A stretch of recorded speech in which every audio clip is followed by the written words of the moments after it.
अति आदरणीय श्री सुरेश प्रभु जी, माननीय रेलवे मिनिस्टर,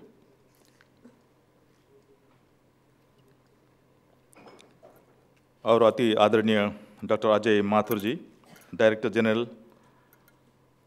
तेरी, honorable members of parliament, government officials, delegates from the World Sustainable Development Summit 2016, Your Excellencies from the diplomatic fraternity, luminaries from the private sector, dear students, members of civil society, media and business leaders, distinguished guests, ladies and gentlemen. मैं यहाँ पर अपना return speech, prepare speech रखने जा रहा हूँ, लेकिन मेरा स्पीच का थीम है कि सिक्किम में हमने ग्रासरूट लेवल में कैसा काम किया है, क्या किया है, ग्राउंड लेवल में काम क्या किया है, वही मेरा स्पीच का थीम है और यही मेरा सक्सेस स्टोरी भी है। अगर सक्सेस स्टोरी है तो वही मैं 15-20 मिनट आपके आगे रखने के लिए अनुमति चाहता हूँ। As we all know, sustainable development means development that meets the needs of present without compromising on the ability of future generation to do the same. Sustainable development has to be nature-friendly, and I am of the firm belief that sustainable development cannot be achieved until and unless it ensures the protection of the environment. However, it is ironic that today, in the name of development, we are responsible for polluting the very air we breathe, the water we drink, and the food we consume. Forests are being destroyed, in the immediate effect being increasing carbon dioxide levels in the atmosphere. Our ruthlessness towards the environment has many times resulted in nature's fury in the form of natural calamities like landslides and floods, and also climate change, which has become a global concern. It is also reported that the height of the mighty Mount Everest too has decreased. For centuries, man has misused nature as a commodity that can be taken advantage at will. With increasing pollution, our water bodies are becoming poisonous, and many animal species are on the verge of extinction. Our water, forest, and land have been merchandised. The paradox of our day is that development is becoming the cause of destruction of mankind, and we seemingly are digging our own graves. Without ending this war between man and nature, I believe we cannot achieve sustainable development in its true spirit.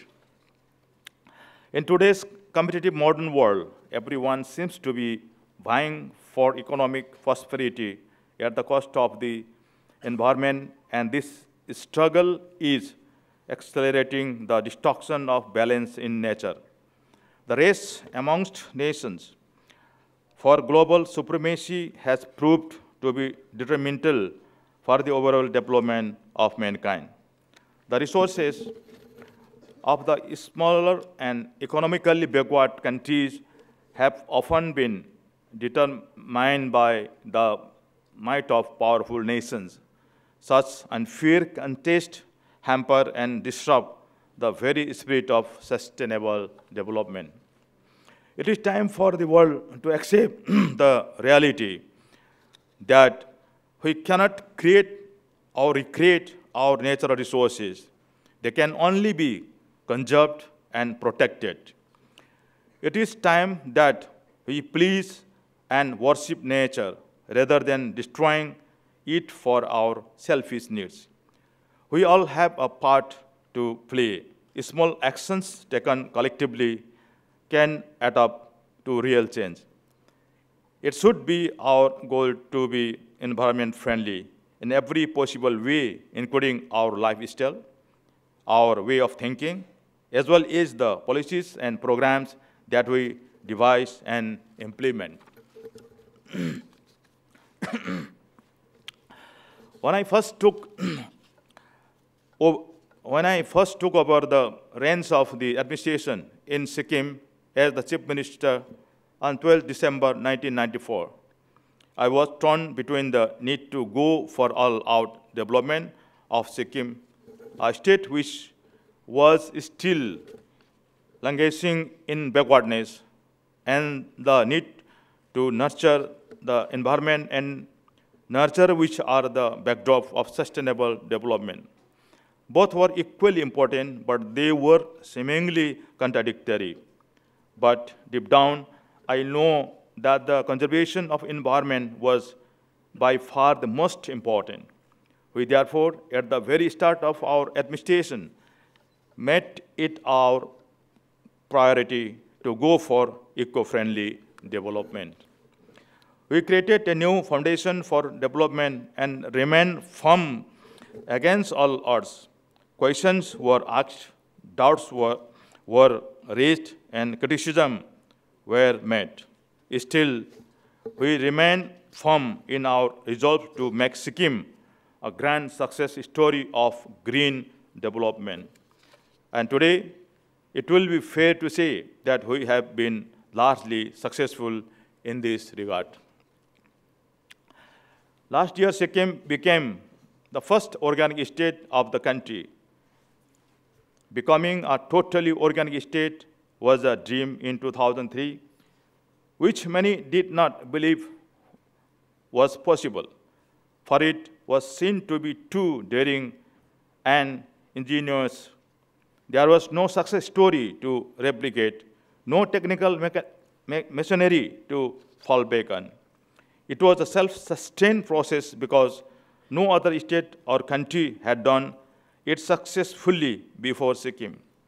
With the short-term success of chemical fertilizers and pesticides, the farming community had no courage and conviction to accept organic farming as a viable alternative farming practice. A historic declaration was made through a resolution in Sikkim Legislative Assembly on February 24, 2003, and then on, we marched ahead with our uncompromising vision of transforming Sikkim into a total organic state.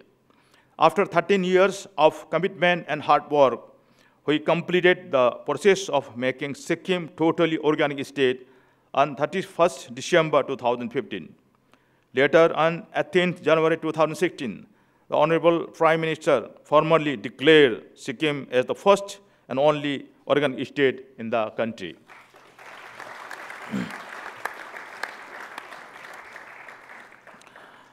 The modern system of farming was becoming increasingly unsustainable as evidenced by declining nutrient values, increasing damage to the environment, and the spread of chemical contaminants in our soil.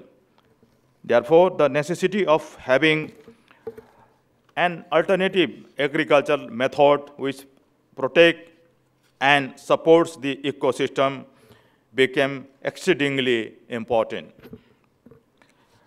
Our vision of organic farming is holistic. I see it not only as the step to protect the Sikkimese people, but also a mission to protect nature and mankind and maintain balance between the two.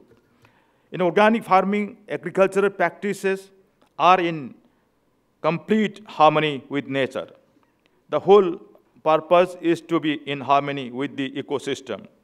We need balance among all living organisms and getting rid of harmful chemicals from our environment, most importantly from our food, is an urgent necessity. We believe that organic farming is the only sustainable way of doing agriculture without interfering with nature. This back to the root concept is gaining momentum all over the world. If we can revive the traditional system of organic agriculture, it will help us maintain the originality of traditional farming and at the same time improve the economic condition of our farmers through competitive pricing.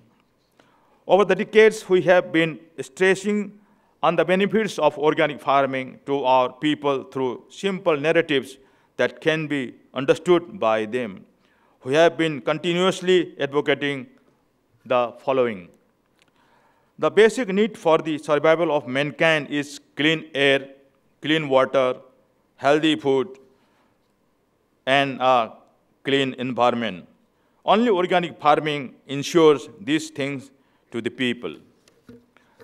If organic farming is adopted by one and all, people will undoubtedly become healthy, wealthy, happy, will enjoy a long life. Organic farming ensures economic viability and environment sustainability. It also generates a feeling of social responsibility among the people. Organic farming is a holistic and nature-friendly approach to protecting our environment, and therefore it improves the overall existence of human beings and animals. Organic farming promotes soil fertility and ensures balance between the environment and human activities. Organic farming complements our drive on the promotion of ecotourism and also conserve and promotes our rich biodiversity. Now let me take you through some of the milestones of our green journey. We declare the year 1995 as Harit Kranti Varsha, or the Green Revolution year, and as a part of this program, distribution of free seedlings for plantation and massive afforestation drives were carried out. In 1995, a ban on pan gutka, masala was enforced. In 1997, we passed an act on the prohibition of throwing non-degradable garbage in public drains and sewerage. In the same year, we passed a law for prohibition of smoking in places of public work or in public service vehicles in the state. On 14 August 1998, we took another landmark decision by imposing ban on plastics and non-degradable materials. Sikkim became the first state to do so.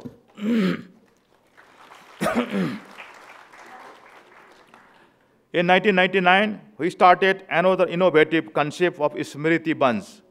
This became a kind of a mass green movement involving the government and the general public, from the villages to state-level functionaries, for the conservation of nature. People plant saplings in these Smriti Buns to celebrate or observe important days in the lives of their near and dear ones. The period of 2000-2010 was declared as Harit Kranti Dashak, or the Green Revolution decade. Grazing in forest land was banned. In 2001, statutory rules were implemented for mandatory planting of 10 saplings in lieu of one tree felled in private holdings. The scaling of the Kanchenjunga and other sacred peaks has been banned, and development of sacred lakes for commercial purposes has been taken up. Killing of wild animals was banned. Free LPG connection in rural houses was distributed in order to protect trees and prevent cutting of wood for fuel. In 2002, we started the formation of eco clubs in schools across Sikkim. Eco Development Committee, State Wildlife Advisory Board, and the State Medicinal Plants Board were constituted in the same year. Pangolakha Wildlife Sanctuary was also created in 2002. In 2004, MG Marg, Gangtok, in the capital of Sikkim, was declared a litter and speed-free zone. In another significant move, environmental education was introduced in schools. The Kitam Reserve Forest in South Sikkim was declared as Kitam Bird Sanctuary. The year 2006 is another significant landmark in our journey. In this year, the State Green Mission with State-level Green Mission Committee and constituency-level Green Task Force was launched. The Sikkim State Biodiversity Board was established. Guidelines were laid down for the conservation of lakes. In 2007, we constituted the State Board for Wildlife, which was followed by the Constitution of Glacier and Climate Change Commission. The State Pollution Control Board was constituted in 2009. Also in 2009, we started a unique program called 10 Minutes to Earth. This program is the first of its kind in the world, and ever since it has been observed on the 25th of June every year. On 25th June, all Sikkimese people plant one sapling each during a pre-announced 10 minutes dedicated for this purpose. In 2011, the Chief Minister's Forestry and Environment Mission was launched with the aim to make all our citizens environmentally conscious.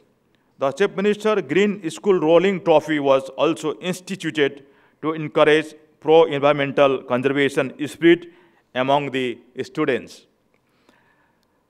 In the same year, butterfly sanctuaries were created at Lakeshep in West Sikkim, Songkalang in North Sikkim, and Middle Camp in East Sikkim. In 2012, the eco-tourism policy of the state was formed.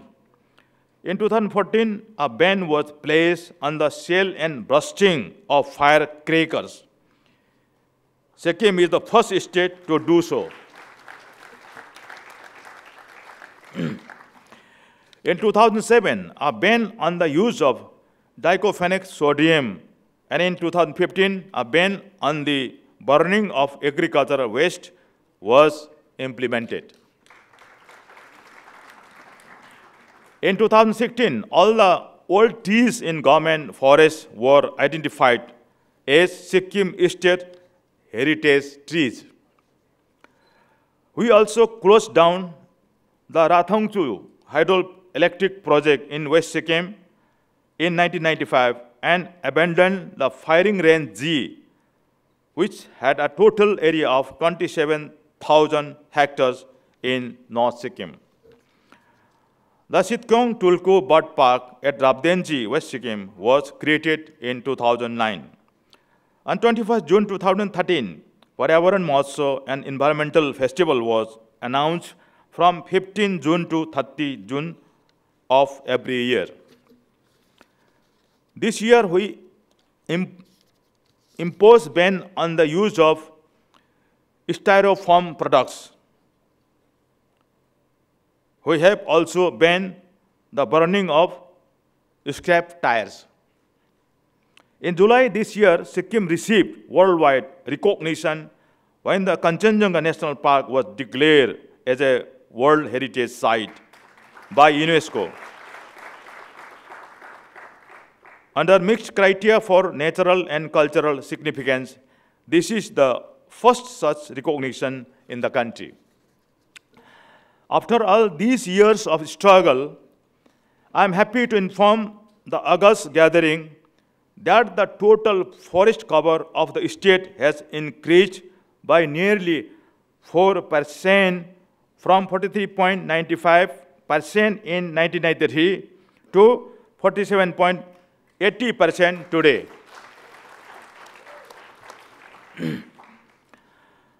The objectives of sustainable development cannot be achieved without ensuring larger participation, empowerment, and social mobility of all sections of society. People in the lowest rungs of the social and economic ladder should be our focal point. The marginalized and the underprivileged should be uplifted, for human development is the cornerstone of sustainable development. The preciousness of human life is central to our governance, and Sikkim's social engineering is unique in many ways. We provide ample opportunity and protection to every section of our society, especially to women, children, the poor, underprivileged, and differently able. The policy of inclusive growth is a driving force in the attainment of sustainable development of Sikkim. Linked to human dignity is cleanliness. We have taken some harsh decisions for maintaining a neat and clean environment in the state with stringent penalty to offenders. One of our early initiatives was the cleanliness mission that we launched in 2003. Sikkim became India's first Nirmal Rajya in 2008, the cleanest state, and Gangtok, the cleanest hill city in 2016. Gangtok has recently been declared the country's cleanest tourist destination.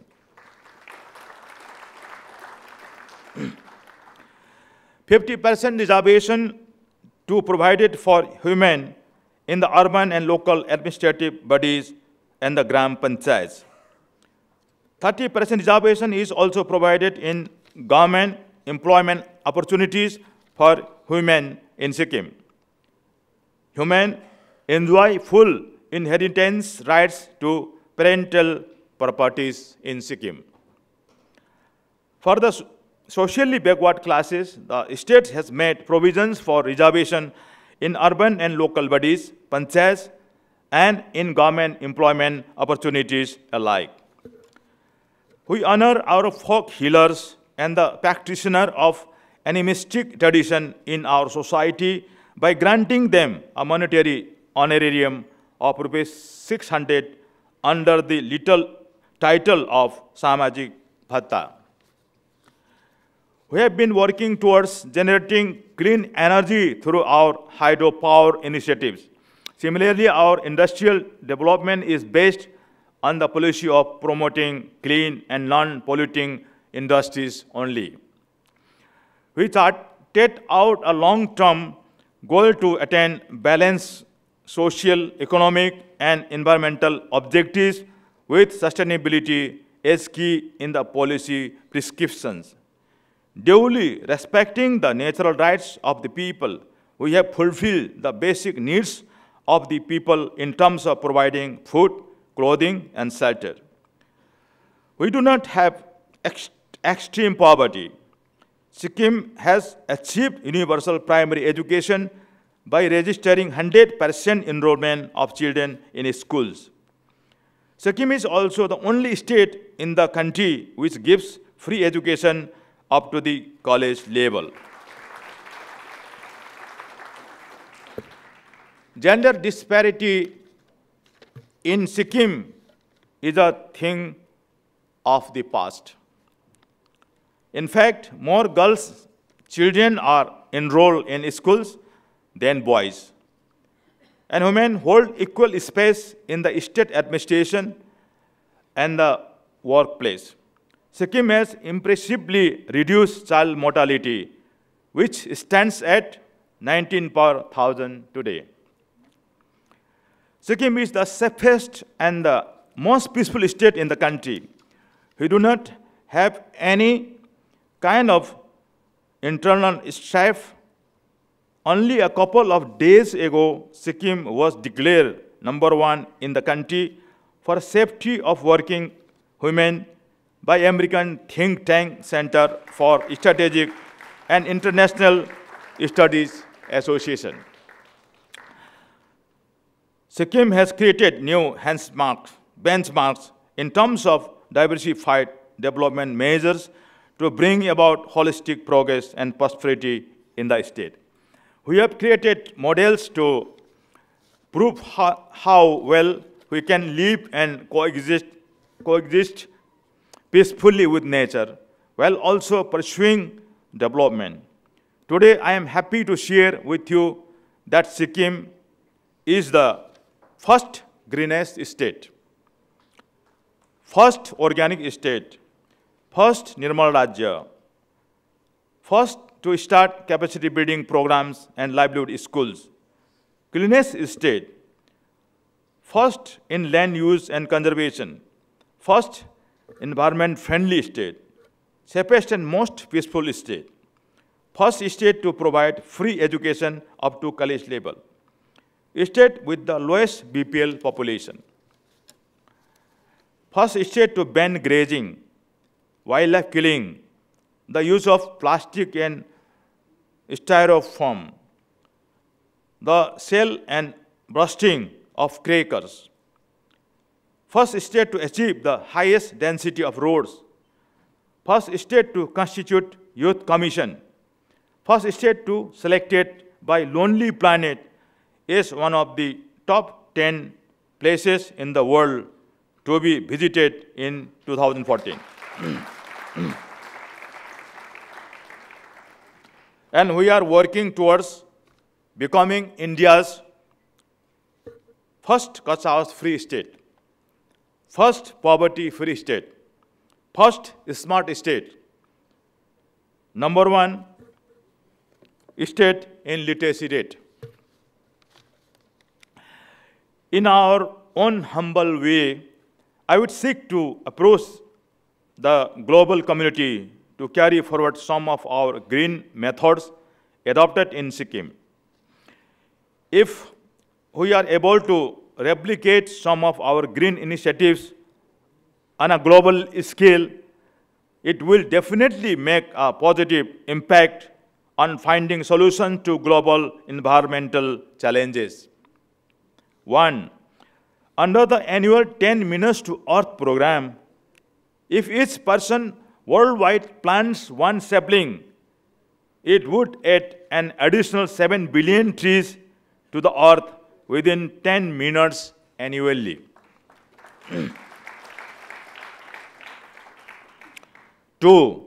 Under the Smriti Van program, we can sanctify our land and forest by planting saplings in memory of our near and dear ones, and as a mark of respect to our local deities.